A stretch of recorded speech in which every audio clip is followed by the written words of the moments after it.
Hello, my name is Casey, and I'm 59 years old.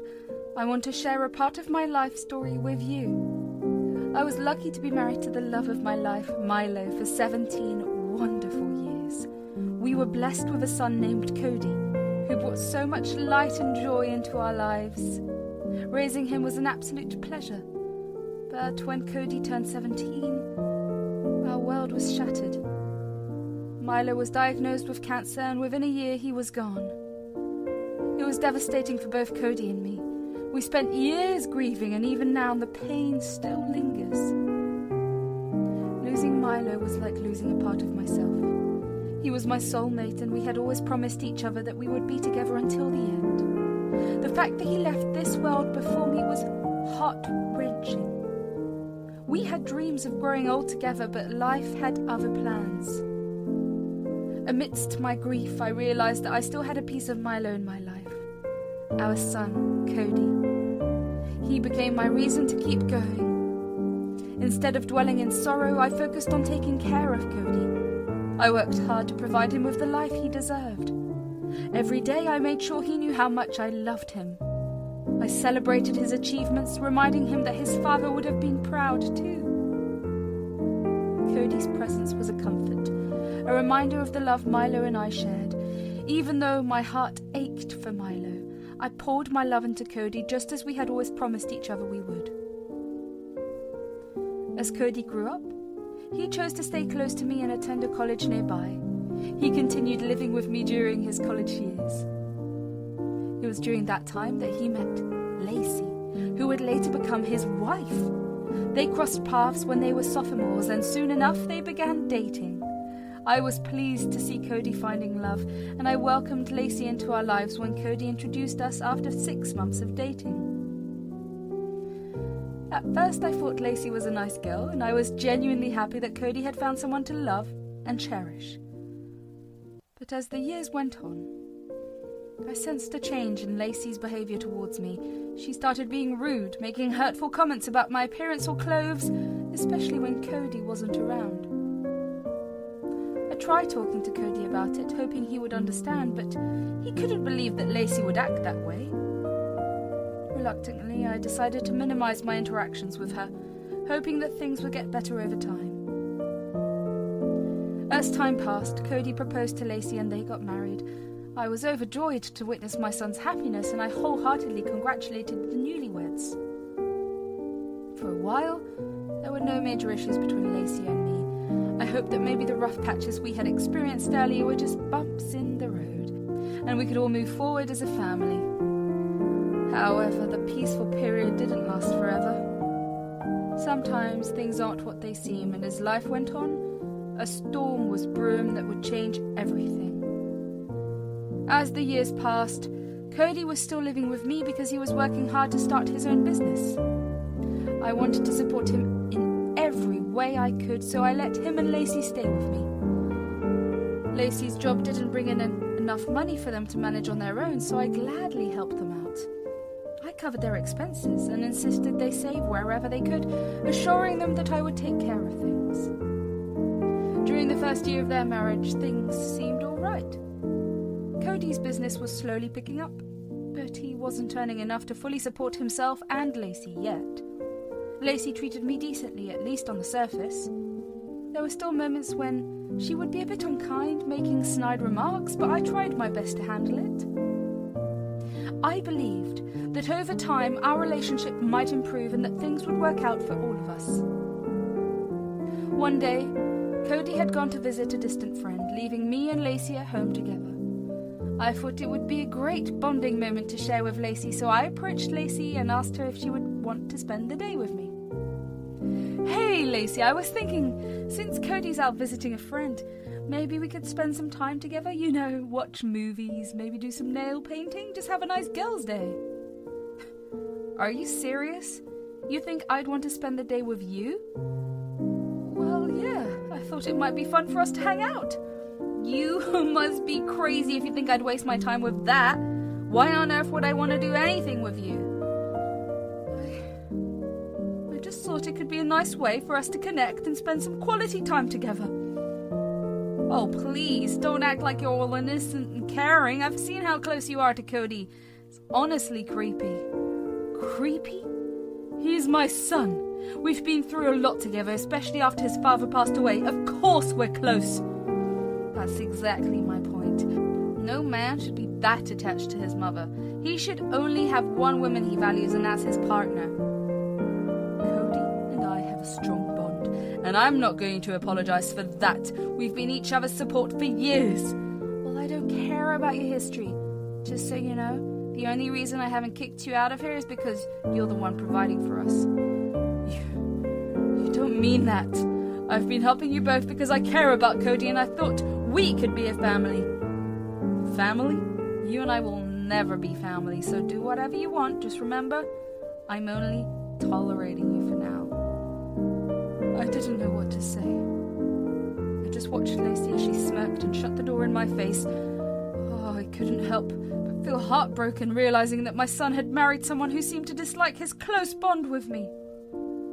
I went over memories in my head, trying to see if I had been overbearing or had caused any problems for them, but I couldn't remember a single instance. I always gave Cody and Lacey their space, respecting their privacy in the house, and never imposed my opinions on them. Cody and I had a special routine. We'd have daily conversations over tea, sharing stories about our days and catching up. Sometimes we'd even go out for lunch on the days when I worked half shifts and Lacey was at work. I never thought there was anything wrong with that. After all, Cody was the light of my life, and I cherished every moment I could spend with him. To me, it was just a normal, loving relationship between a mother and her son. With my mind made up, I decided to talk to Cody about what had been bothering me. That evening after he returned home, I sat him down and shared my feelings about my conversation with Lacey. I hoped that by being open and honest, we could work through any misunderstandings and find a way to strengthen our family bonds. Little did I know that this conversation would mark the beginning of a much more complex and unexpected journey. I can't believe she said that to you. Mom, I'm really sorry about how Lacey treated you.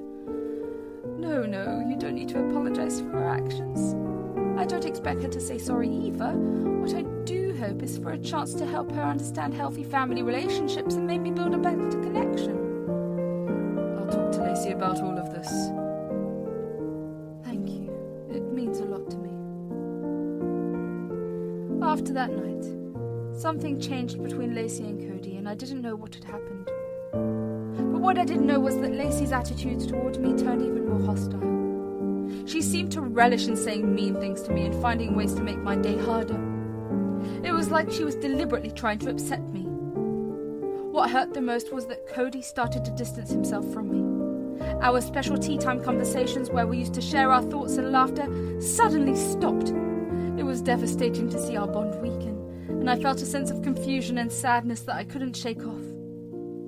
I tried talking to Cody, hoping to get some clarity, but he brushed it off, saying it was nothing.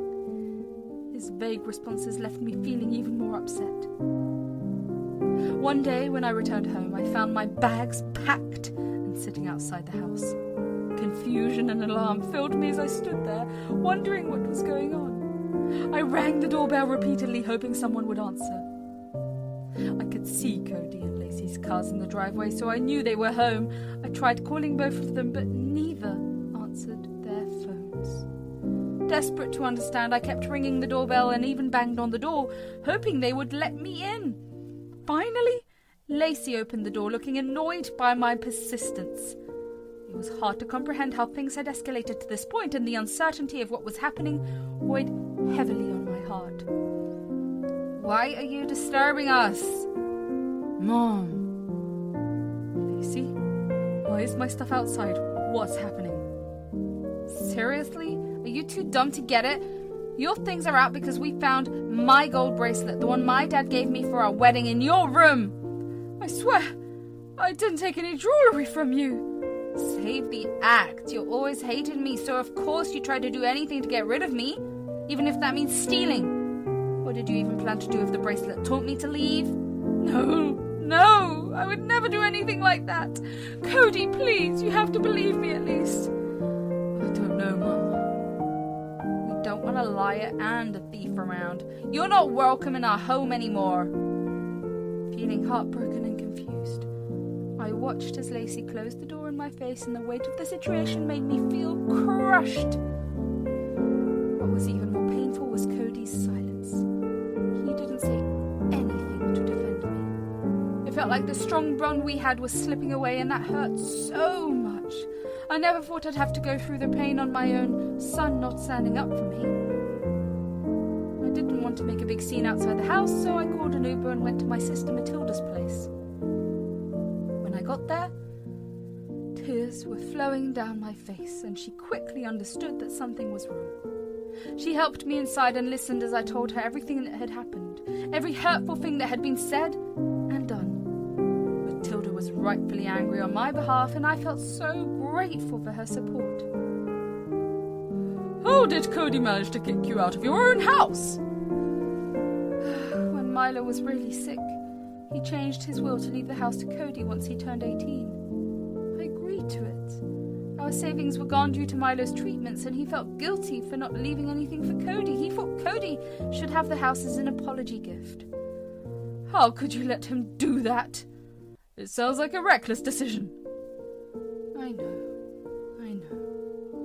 But Milo believed Cody should take charge as the man of the household. I agreed because I loved Milo and Cody was our world. I understand. Even if I think it was a bit foolish. You're always welcome here. Stay as long as you need to get back on your feet. Thank you. I appreciate your support. The following 3 days were a blur of sadness and feeling really overwhelmed. I was drowning in sorrow, replaying all the hurtful events over and over in my mind. The pain of being kicked out of my own home, the damage of my relationship with Cody, and the unkindness from Lacey were almost too much to handle. Every moment that went by seemed to make me feel even more down, like I was sinking deeper into sadness. Finding a glimmer of hope was hard, and my emotions felt so heavy. On the 4th day, Cody called me and asked if I was free to talk. Hey, Mum, are you free to talk? What do you want? Look, I'm really sorry for everything that happened. I want to make it up to you. Make it up? How are you going to do that? I want to get revenge on Lacey, and I want your help. Revenge?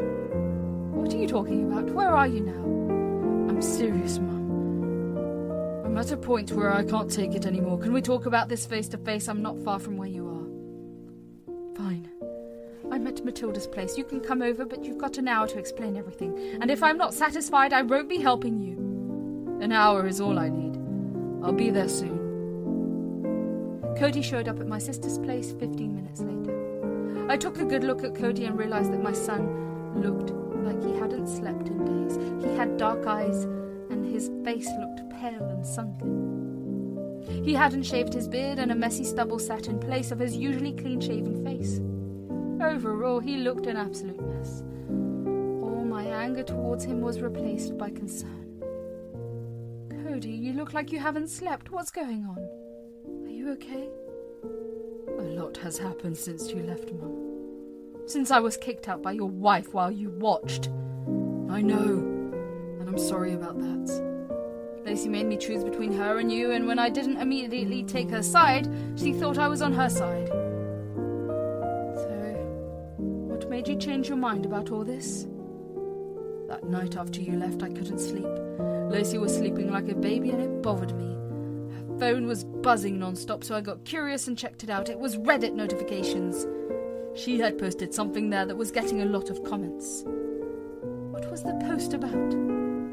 She had posted about throwing you out. The more I read, the more I realized she had been sabotaging you for a while, hating you from the start. She planned to get rid of you all along. I tried to tell you, but you'd never listened. I know, Mum, and I'm sorry. She's been gaslighting me, telling me you were making things up to get between us. I never saw through it. Cody, all I ever wanted was for you to be happy. Why would I try to sabotage that? I don't know, Mum. I'm so sorry. I let her manipulate me and hurt you. Well, now you know the truth. What do you want to do about it? I want to make things right. I want to expose her for what she's done. I want her to feel the consequences. I didn't really know how to feel at that moment. On one side, I was relieved that my son Cody had finally realized how cruel his wife, Lacey, had been. But on the other side, it was heartbreaking to think that he had easily believed her lies about his own mother without any proof. It hurt a lot. Despite all that, I made up my mind to move forward and help him. I focused on the fact that he had come back to me, and that made me genuinely happy. Plus, I had the determination to make Lacey pay for what she had tried to do to our relationship. So, I told Cody that I was on his side and that I would help him. Cody's smile was wide and full of gratitude. We spent the next couple of hours brainstorming ideas on how to deal with Lacey's behavior. The plan started to take shape, and it felt good to work together as a team, mother and son. The next day I went to Cody's house as we had planned. Lacey wasn't there yet, but Cody let me know that she would be coming home soon. I made sure my phone was recording, and I asked Cody if he had set up the cameras. He assured me that everything was ready to go. As we waited, we heard the sound of Lacey's car pulling into the driveway. Cody quickly rushed upstairs after wishing me luck.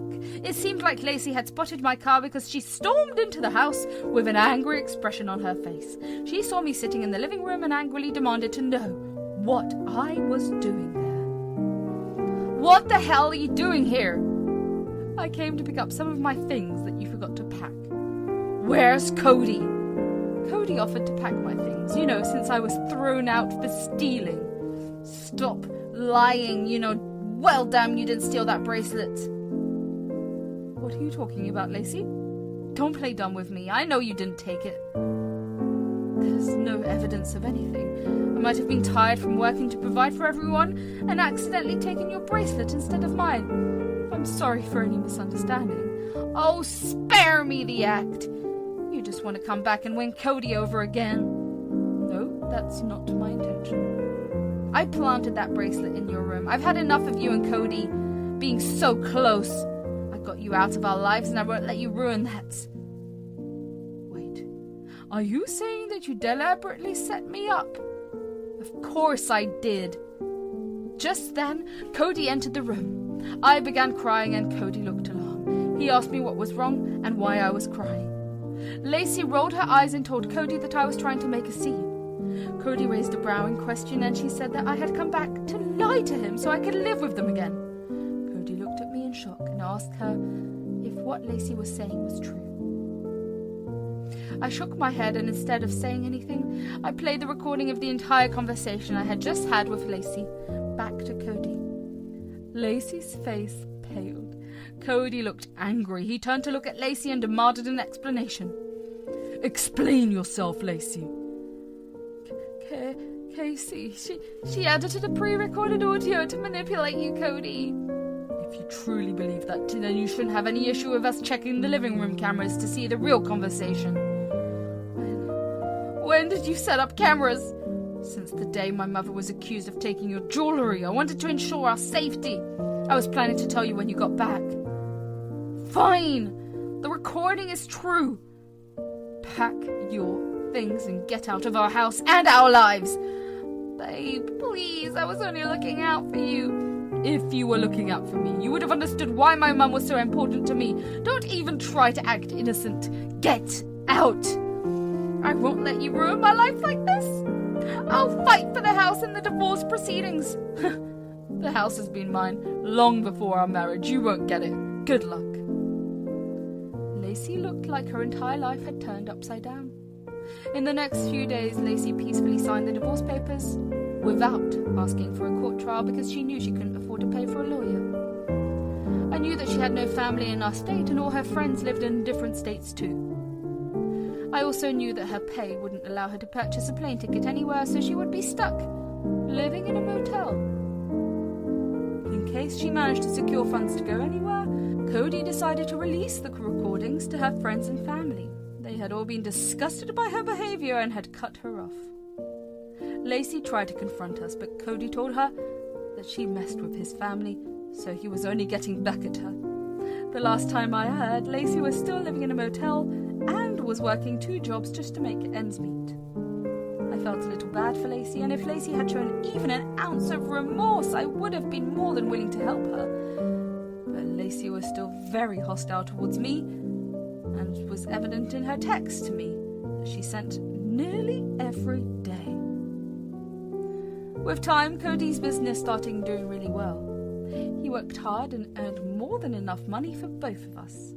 With money troubles gone, I could finally stop working and enjoy my days doing things I liked. I spent lots of good times with Cody, making our bond stronger and cherishing each moment. Life got back to normal, a peaceful routine that helped us heal. My hobbies and being with my son made me feel better. In the end, our story is about being strong and forgiving, and the strong bond between a mother and her son. Even though things were hard, they brought us to a place of strength, growth, and a new way to see the good things in life.